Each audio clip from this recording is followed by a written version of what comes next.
kita ke Jawa Barat, ini di kawasan Puncak Bogor, sejumlah rumah makan serta minimarket dirazia Satgas COVID-19. Restro dan minimarket tersebut tidak mematuhi peraturan yang berlaku, yaitu kapasitas pengunjung 25% dan jam operasi hingga pukul 6 sore. Pemberlakuan PPKM, puluhan rumah makan serta minimarket yang tidak mematuhi peraturan dirazia petugas. Umumnya para pedagang abai, mereka tetap menerima pelanggan hingga 100% kapasitas, yang seharusnya kini menerima pelanggan hanya 25%. Sejumlah supermarket yang jam operasionalnya lebih dari pukul 6 sore juga dirazia.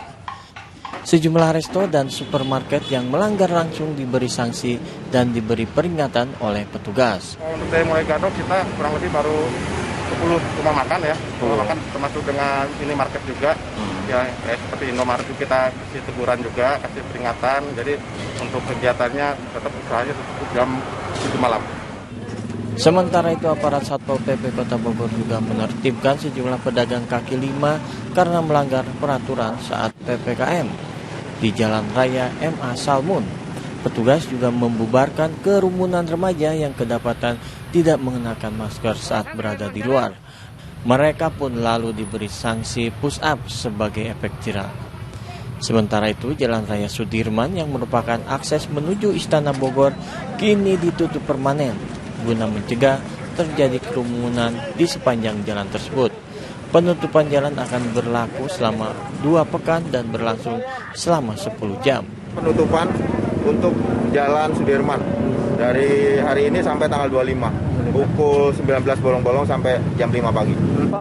Penutupan jalan ini sengaja dilakukan Pemkot Kota Bogor untuk mengurangi kerumunan.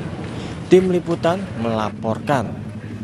Astagfirullahaladzim, Ustadz, ini masih saja ya ada oknum pengusaha yang bandel dengan melanggar aturan pembatasan kegiatan masyarakat di saat pandemi. Nah, ini bagaimana hukumnya mencari nafkah secara sembunyi-sembunyi dengan melanggar aturan pemerintah nih, Ustadz?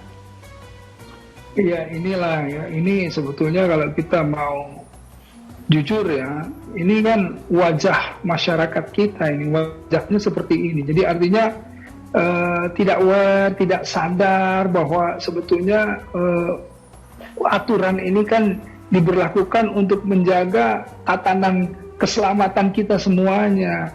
Nah, ini yang jadi permasalahan ketika kita satu kelompok, 2 kelompok, bahkan banyak kelompok tidak kemudian masuk dalam aturan, ya siapa lagi yang mau ikut aturan itu semuanya. Jadi kan kasihan ya aparat penegak hukum ini, kasihannya apa saja dia bekerja keras itu untuk apa? Untuk menertibkan. Padahal utamanya kan kerja kerasnya bagaimana memutus rantainya itu dengan nakesnya, dengan membuat hal-hal vaksin dan lain-lain, menjaga imun dan.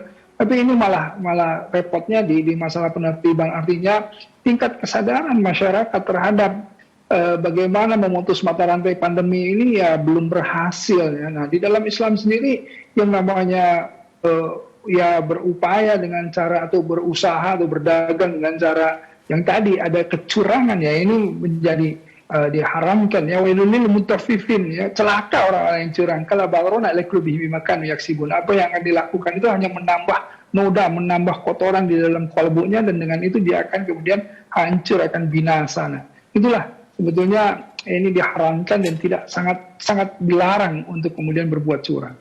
Iya, semoga kita tidak termasuk dalam orang-orang yang berbuat curang tersebut. Dan ini tentang bagaimana caranya, ya, amin begitu Ustadz ya, tentang bagaimana caranya untuk menahan hawa nafsu agar pandemi ini nantinya kalau sudah berakhir kan nantinya juga akan bisa berjalan dengan normal kembali begitu ya Ustadz ya. Tahan dulu dan ketika ingin mencari rezeki yang berlebih mungkin bisa mencari dengan cara daring atau online terlebih dahulu begitu ya Ustadz. Baik.